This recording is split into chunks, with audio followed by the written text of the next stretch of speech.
Examples with multiple recursive calls. So far, everything we've seen, on every call to a recursive function, you either hit the base case where, of course, there's no recursion, or the recursive case where there's one recursive call.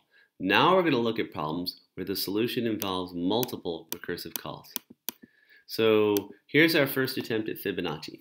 So we know that the nth Fibonacci number is the sum of the previous two Fibonacci numbers, and that's what we see right here. We see that fib of n is fib n minus 1 plus fib n minus 2. All right? And we've already seen how to solve this, that we need two base cases, which is why we have n less than 2. And when we go ahead and run this, it works. So here we're not really solving it because we've seen this before. What we're really going to do is we're going to take a look at what's going on by printing the call stack using recursion depth. And here's what we mean. So fib of, say, 3, or say fib of 4. When you call fib of 4, it's going to call fib of 3 plus fib of 2. Then fib of 3 is going to call fib of 2 plus fib of 1. So we can kind of draw this like so. Fib, let's say we call fib of 3. That calls fib of 2, which then call, and eventually it'll call fib of 1. And it'll take the result of these two. But before it calls fib of 1, when it called fib of 2 calls fib of 1. And then fib of 1 is done, and then fib of 2 calls fib of 0. So this is the calls that occur when you call fib of 3. When you call fib of 4 calls fib of 3, which does all that. And then it calls fib of 2, and fib of 2 calls fib of 1 and fib of 0. And so these are all the calls that occur in response to fib of 4. So we can write our code to actually generate this as it goes. So the first one we need to think about is the depth of this call stack. So when you call fib of 4, you're at depth 0. But when fib of 4 calls fib of 3, anything at this level right here, these calls are at depth 1. And then these calls are at depth 2.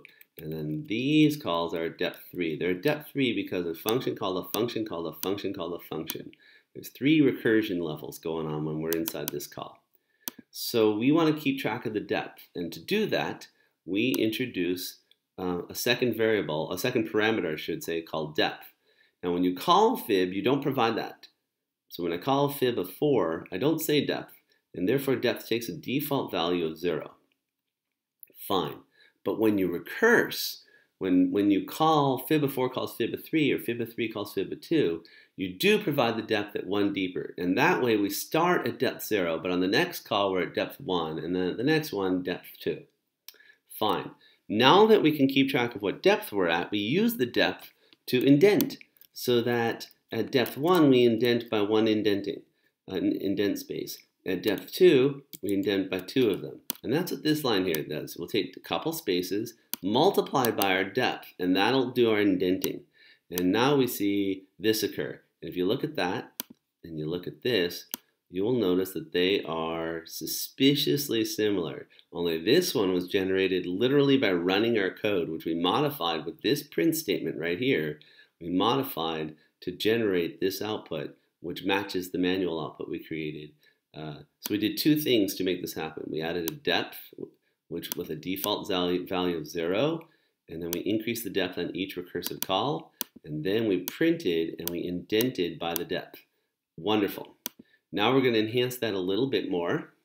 The way we're going to do it is we're going to add where are we here? Right here. We're going to actually print the result. So instead of returning the result, we're going to store the result. Well, okay, all we're going to do is print the result and then return it. And once again, print indented by the depth. So when we do that, you can see at each depth, now you can see fib 4 called fib 3 called fib 2 called fib 1, and we can see that fib 1 returned 1.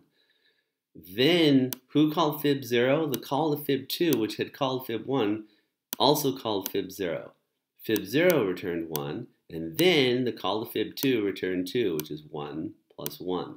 So you can see how now we understand everything that's going on, because the call to fib3 called fib2, which did all of that.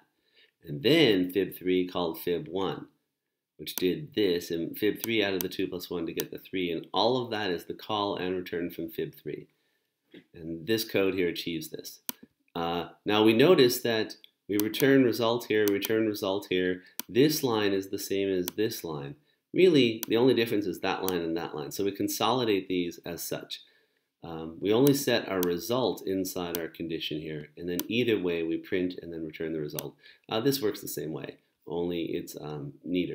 So we can see here how by adding a depth and by adding a print statement on the way in and adding a print statement on the way out of the result and indenting those according to our depth and adding 1 to the depth on each call, that combination produces this lovely call stack that tells us exactly what went on, or call trace that went of what went on. Very nice. So that is Fibonacci. We will deal with Towers of Hanoi in the next video.